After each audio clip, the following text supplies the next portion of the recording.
अब मैं आपको बताता हूँ कि वो कर क्या रहे हैं। जापान ने ऑफ़र किया इंडिया को कि $42 अरब की इन्वेस्टमेंट करेंगे और वो किशीदा साहब के विज़िट के दौरान ये बात चली है, जो कि तकरीबन 5 ट्रिलियन येन बनता है। 5 ट्रिलियन येन। ये कोई छोटी स्टेट ये कोई छोटा अमाउंट नहीं है। ये कोई आसान छोटा पैसा नहीं है ये। ये बहुत बड़ा पैसा है। जापान के पीएम इंडिया में विजिट किया है और उन्होंने इन्वेस्टमेंट की है कि वो $42 बिलियन की इन्वेस्टमेंट करने जा रहे हैं। अगर आप जॉइंट स्टेटमेंट पढ़ेंगे उस विज़िट की जो कि इंडिया की जो मिनिस्ट्री ऑफ एक्सटर्नल अफेयर्स है, उसके मीडिया सेंटर ने जो है वो शेयर की है। उसका जो पैरा पाकिस्तान के हवाले से है, वो बड़ा खतरनाक है। उस सब में पाकिस्तान की अफवाज को और आईएसपीआर को और पाकिस्तान की फौज के सिपा सालार को पाकिस्तान तहरीके इंसाफ के कारकुनान की तरफ से किस तरह से गालियां दी गईं।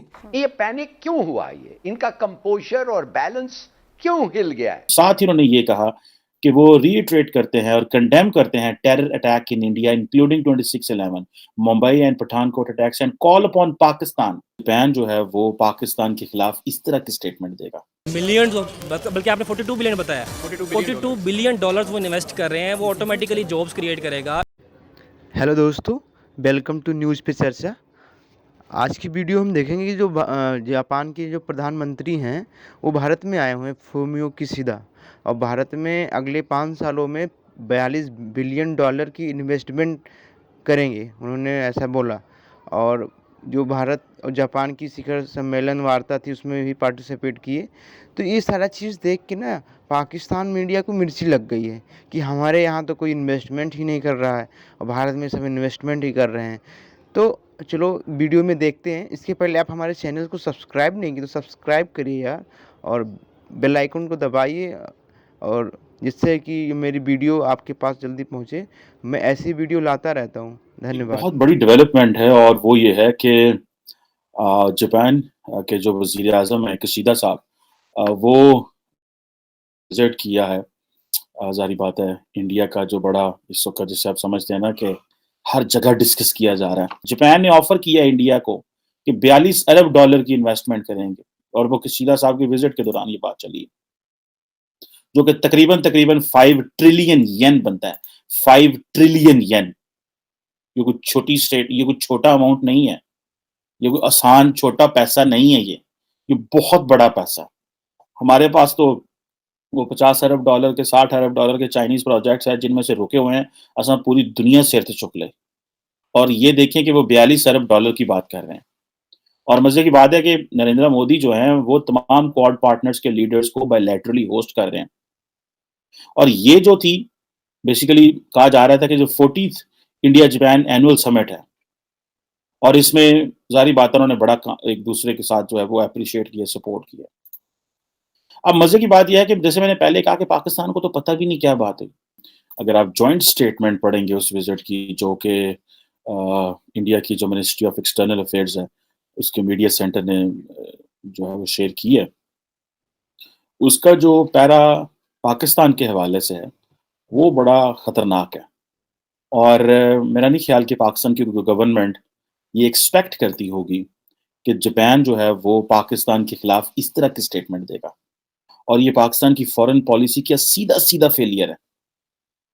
एक बात तो ये है कि आज से 2 साल पहले मेरा ख्याल है कि जापानीज़ फॉरेन मिनिस्टर पाकिस्तान आए और वो पता चला था कि 9 साल बाद जापानीज़ फॉरेन मिनिस्टर पाकिस्तान आ रहे हैं, 9 साल बाद।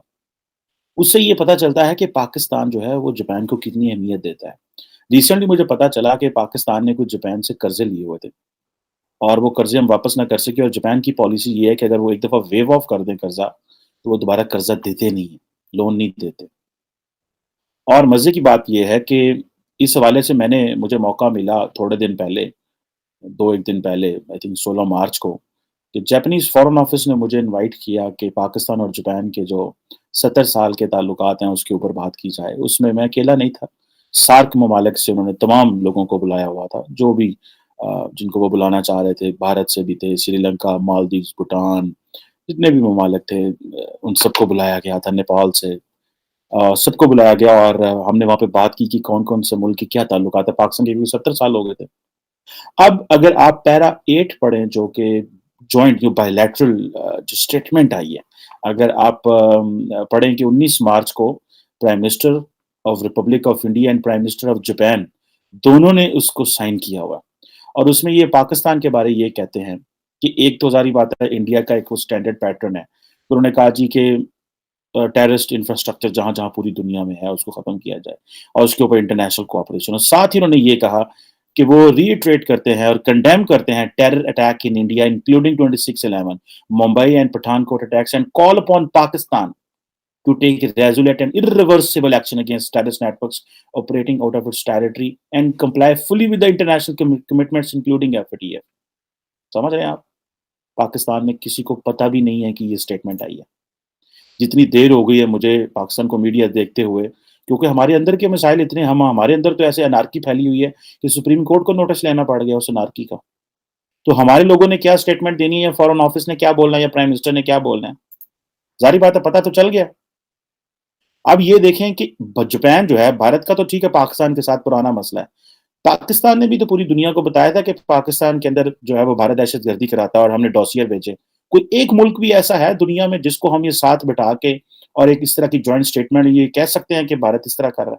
कि जापान के पीएम ने इंडिया का विजिट किया है और एक अनाउंसमेंट की है कि $42 बिलियन की वो इन्वेस्टमेंट करने जा रहे हैं नेक्स्ट 5 ईयर में। जापान के पीएम इंडिया में विजिट किया है और उन्होंने इन्वेस्टमेंट की है कि वो $42 बिलियन की इन्वेस्टमेंट करने जा रहे हैं नेक्स्ट 5 ईयर में।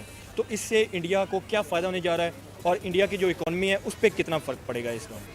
As India has a good economy right now, so if they are investing here, the foreign investment will definitely make India more stronger. So it's good for their economy, obviously. लेकिन इस सब के अंदर एक बहुत बड़ा मंसूबा और एक बहुत बड़ी साजिश, और इस सब में आपको मालूम है कि 23 मार्च की परेड आने वाली है, उस सब के अंदर ISPR की तरफ से कुछ मामलात किए गए, कुछ ट्वीट्स किए गए, उस सब में पाकिस्तान की अफवाज को और ISPR को और पाकिस्तान की फौज के सिपा सालार को पाकिस्तान तहरीके इंसाफ के कारकुनान की तरफ से किस तरह से गालियां दी गईं, उसके अंदर बहुत सी गालियां हैं, बहुत से मामलात हैं, और PTI के हामियों की तरफ से ये दावा किया जा रहा है कि वो इस सारी की सारी सूरत हाल के अंदर 23 मार्च के हवाले से ताज़ा ट्वीट पर इंसाफियों की तरफ से एक भरपूर और सख्त रद्द अमल आया